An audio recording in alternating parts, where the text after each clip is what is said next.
waaw jërëjëf ma xari may rafetlu li ngeen fi ñëw di ñu laaj suñu xalaat si def témoignage si Serigne Cheikh Serigne Cheikh man dama judd ci famille boo xam ne dama judd fekk ñuy wax sëñ Babacar di wax El Hadj Malick di wax sëñ Cheikh donc loolu dañ ko màggaale waaye taxul woon nga xam mooy kan di nga xam rek lu ñuy wax si moom lu bare daa ko dégg fi ma xamee dëgg Serigne Cheikh mooy sur le plan intellectuel la ma Serigne Cheikh intéressé boobu ma nekk Belgique nekk ak sama ay xarit ñuy période révolutionnaire yi dañuy critiquer léegi dañ doon discuter lu bare di waxtaan lu bare ci mbiru Sénégal si mbiru Serigne si ak yooyu yëpp léegi am ñoo xam ne dañuy ànd ak li mu wax am ñoo xam ne ànduñu ak moom ba si yàgg man leen nit bala ngay wax si moom foog nga jéem ko xam si laa commencé wax sama doom bàcceen Ousseynou Sarr nga xam dafa bokk si mouvement Moustarchidine ni ko demal yónnee damay dajaleel kaset yi gannaaw bi sax laa xam ne yow mi yaa ko doon jox kaset yi ndekete léegi nag si kaset yooyu ñuy commencé di déglu si laa commencé di gëstu ci xalaatu Serigne Cheikh ak li muy wax ma gis si ni nit la koo xam ni dafa jiitu suñu jamono ndax boo xoolee combat yu bare yu ñuy wax da nga koy fekk ci biir waxtaanam muy combat wu sur affaire jigéen respecté jigéen naw jigéen mi ngi ci biir combat wu environnement mi ngi ci biir waxtaanu Serigne Cheikh combat wu même alimentation tey bii ñuy wax lekk parce que mi ngi naan su fekkoon ni tey déglu woon nañ ko li mu doon wax si ceebu jën kon bu yàgg Sénégalais réformé woon nañu nu ñuy liggéeyee toggee seen ceebu jën mais li ma gën a wax dafa ni li ma tuddee woon Cheikh Tidiane moom mooy l'intellectuel organique de la classe maraboutique et l'instituteur au sens de celui qui a instruit tout un peuple moo di ki jàngal xam-xam askanu lëmb jàngal na askan yamul rek ci génération benn génération mais daanaka Cheikh buñ ko xoolee man depuis année 60 yi ba bi muy génn àddina daanaka ay kasetam ak ay waxtaanam yépp dañ koy teg te nga xam ni si jamono époque bu mu mënti tolloo la mu doon wax dafa da ngay dox ba sa kanam jéego nga soogo di ko gis man sëñ Cheikh nag man suivre naa ko en tant que intellectuel en tant que philosophe mais dafa am fu ma yem ci comprendre ko parce que di nga mën na toog nag sëñ Cheikh moom mën na wàcc wax ak nit ki ci suuf loolu moo doon ce qui était fascinant si modèle approche am c'était un pédagogue loolu moo tax ma ne c'est l'instituteur qui a instruit tout un peuple dina la waxal ba képp gone gi sax dina mën a xam comprendre li mu wax waaye tamit dina yéeg-yéeg boo xam ne fokk nga egg benn niveau pour mën a xam li muy wax donc niveau de langage yi dafa différent woon ça veut dire que dafa am niveau xam na ni peuple bi ñëpp yamuñu niveau de compréhension mais ku nekk am na nu muy waxee ka àgg ci niveau boobu mën na si jàngat waaye li ci gën a ëpp moo di waxtaanam jëmale ko ci société sénégalaise lu doon tabax la moom moo fi démystifier ay système de subordination boo ko seetee mun la man awma taalibi sama taalibi yi ñoo sonn am sëriñ soo xam ni danga koy bëgg gis te doo ko gis boo ko seetloo moom moo daan defal nit ñi donc dafa déconstruire rapport boo xam ni taalibi moom la war am ak sëriñam je crois que dafa ko déconstruire ci système bi am léegi mais mi ngi construire rapport bi taalibe ak sëriñam nar am dans le futur donc moo tax la capacité li may wax gis-gisam parce que li ñuy wax réew boo ko bëggee yor da ngay xalaat bu kawe moo da ngay gis-gis fu sore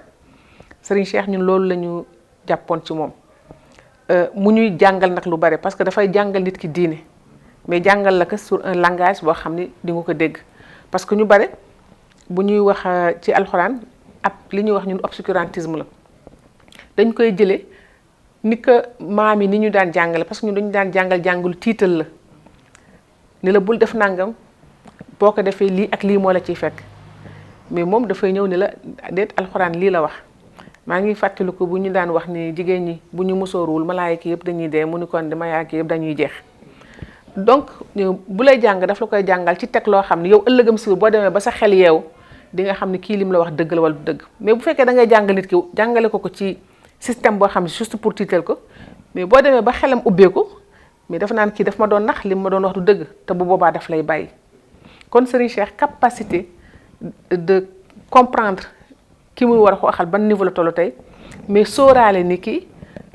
li nga war wax dafa war nekk dëgg bu wér péng parce que wax xëy na xaleel ngay waxal tey xëy na koo xam ne xelam ci lii la tolloo waxal tey mais da ngay sóoraale ni nit ki dafay évoluer te moom son approche pédagogique dafa sóoraale woon cette évolution de l'individu. loolu moo tax man Serigne Cheikh du ma ko tëkkalee ak ay universitaires pour man il est au-dessous de tout cela parce que pour moi c'est la référence du siècle en matière de pensée parce que bu fekkee ne da ngay ñëw ni da nga koy tëkkale ak ban domaine nga ko war tëkkaleel parce que moom dafa il est multidimensionnel donc mënoo ne da nga koy tëkkaleeg sociologue bi mënoo da nga koy tëkkaleeg philosophe bi mënoo da nga koy tëkkaleeg théologien bi parce que il englobe tout cela à la fois te doo gis nit koo ko dendaleel bu àgg ci loolu mu àgg ça veut dire que moom teen la boo xam ni naanukaay la wala dañ fay tibbe ku nekk selon li nga soxla soo duggee ci la pensée de Serigne Cheikh di nga retrouver wu lan la di nga am seet njëriñ bi ngay am lan nga mën jëriñoo ci Serigne Cheikh donc ñun ñu xool ni du point de vue moom jàngale na politique jàngale na sociologie jàngale na économie parce que c'était un homme d'affaires aussi donc dafay théorie mais day pratique en même temps c'est que li ñuy wax ci suñu jargon c'est la pédagogie par l'exemple moom ni mu bëgg sénégalais bi mel ni mu bëgg jullit bi mel moom noonu la dëppoo donc ñëwul di la wax ni la da nga war mel nii mais moom dafa nekk modèle bi nga xam ni pratique am waxam ak def-defam yépp daf ko incarné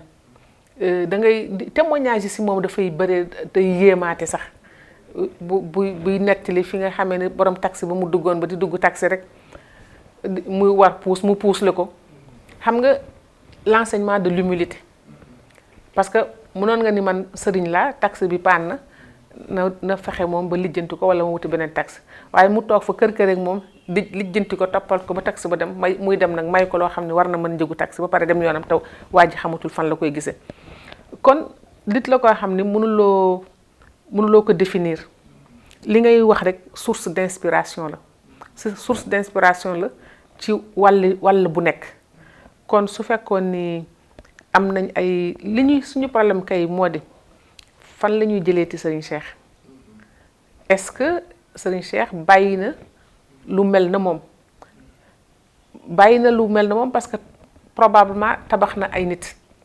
waxuma rek doomu boppam mais ñi mu njaboote d'une manière générale tabax na leen boo xoolee daayira Moustache di ni ñi mel tëral na philosophie xool naka lay tabaxee le Sénégalais de demain ci yar ci yiw te boo ko daan déglu moom dafa bëgg trop les concepts de civilité de civilisation etc. Donc fexe na ba tabax muul ay nit ñoo xam ne melokaan boobu la ñu war a mel ci li mu yaakaar ni loolu la citoyen am mel kon Cheikh moo tax man la ça c'est la dimension politique pas politique en sens que da nga dugg ci parti donte créé woon na parti am pour expliquer am na lu taxoon mu jublu ko mais tabax askan parce que bu fekkee da nga war tabax askan da nga war commencer par tabax citoyen bi donc loolu moom wane na ko jàngale na ko mais jëfe na ko parce que li mu bu lekk daf ko tabax étape par étape daal di jóg dem bàyyi ñun kay li ñuy wax moo di naka les héritiers de Cheikh Serigne Cheikh naka lañ mun a def ba jàngaleem boobu du réer mais yàlla daf ko may aussi benn chance nga toog presque près d'un siècle di jàngale lu ëpp 50 ans ou 80 ans ngay jàngal nit ñi mais yàlla dama la pendant période avant nga dem yàlla ubbi jamono joo xam ni li nga doon wax képp ku nekk nit ku mu doon foo mënti nekk si àddina mën nga si jot moo tax tey xarale bu bees bi tey foo ubbi di nga gis la pensée de Serigne Cheikh kon léegi jàngalem Serigne Cheikh dama doon wax l'instituteur qui a instruit tout un peuple mais yamultul si peuple sénégalais parce que xam-xamam bi mu jàngale bi mu doon jàngale tey foo mënti toll si àddina ak koo mënti doon mën nga si jot te yàlla mën na dem ba nga xam ne yeneen xeet yépp mën nañ sukkandiku si li Serigne Cheikh di jàngale parce que li mu jàngale jëmalewu ko Sénégal yi taxu ko jur doomu aadama d'une manière générale moo ko tax a jóg ak fépp fu doomu aadama nekk mooy naka la ñuy gën a dajale wax parce que njàngale mi cassette yi ñu ngi fi mais am na loo xam ne génnul aussi te loolu responsabilité wu njaboot gi mu fi bàyyi la ce n'est même pas une responsabilité, c'est une obligation c'est un devoir ñu mën a fexe ba loolu ñu tënk ko tasaare ko ba ñëpp jot si parce que njëriñ kese nga si mën njëriñ. waaw professeur vous êtes sociologue wax nga léegi dimension góor gi multidimensionnelle mais ñu ñeen ci approche am moo bu njëkkoon niveau bi muy waxee da nga daan dem dans les universités pour di dégg niveau yooyu la manière dont il a voulu démocratiser le savoir ak aussi ouvrir l'école à la société te mooy wootee mel ni kuy def daara ji butiku mbàkk méthode sociologique boobu qu'est-ce que ça vous inspire? xam nga loolu laa la wax ni la c'est pourquoi ma tudde ko l'instituteur du siècle qui a instruit tout un peuple parce que mënuloo nekk rek sa université pour instruire tout un peuple c'est la méthode démarche pédagogique bi mu utiliser parce que moom effectivement dafa doon at bu nekk di nga gis mooy conférence université ambulatoire la amoon moo di moom moo daan déplacé wu dem ay kër jëmb dem waal dem fu nekk di taxaw di wax ba bi ñuy tabax di instituer ay Moustarchidine nit ñëpp di ñëw fekk ni jamono dëppoo mu dëppook moom mais boo gisee gàmmu yi c'est des lieux de formation les conférences c'est des lieux de formation parce que formation du rek dem toog ci benn banc parce que tous les jours quotidiennement nit yaa ngi jàng donc approche boobu mu def nit ñi ñëpp mënuñu woon joti ci moom mu dem fekki leen mais bi ñu demee ba nga xam ne nit ñi mën nañ ko fekk ci foofu lañ nga gisee ces grandes manifestations yu ñu doon def mais donc dafa anticiper parce que bu toogoon fa mu toog rek am na ñu bare ñu am xam-xam boo xam ne xëy na tey xam-xam ba réer na parce que boobu temps dem yombul da ngay dégg rek sëriñ diw lu la fa yóbbu amuloo moyen yi mais moom mu jël responsabilité def inverse taalibe bi parce que almuudu bi moom moo yor di dem fépp fu xam-xam nekk mu dem ni ma ngi koy wuti ji moom mu yor xam-xam ba fees dell fépp fu doomu aadama nekk mu ni maa ngay dem baaxee ko ci xam-xam boobu kon c'est cette démarche là qui fait que il a eu la capacité d'instruire ce que je dis tout un peuple former peuple d'une manière générale yàlla def na nag dem na liggéey bi mu bàyyi soxlootul sax mu kenn di dem soxlootul kenn di ñëw mën nga toog fa nga toog mu fekk la fa parce que internet aujourd'hui la plupart si mu bind yi ñu ngi si donte nag yaakaar naa ni des na war ngeen ci gën a gën góorgóorlu gën ko systématiser pour que ñëpp mën si jot. waaw liir nañu aussi ci jamono yi fi jógee vraiment contribution boo def mel ni c'était un choc pour vous dem ngeen ba décrire sax la nature bi nga xam ne elle a compati à sa disparition. waaw xam nga c'est la dimension bi nit ki moo toll noonu parce que loolu ci observation la du lu ñu inventé dañu xëy gis jaww ji soppeeku yëg na ku am na ku rëy ku fi génn kon loolu moo tax ñu ni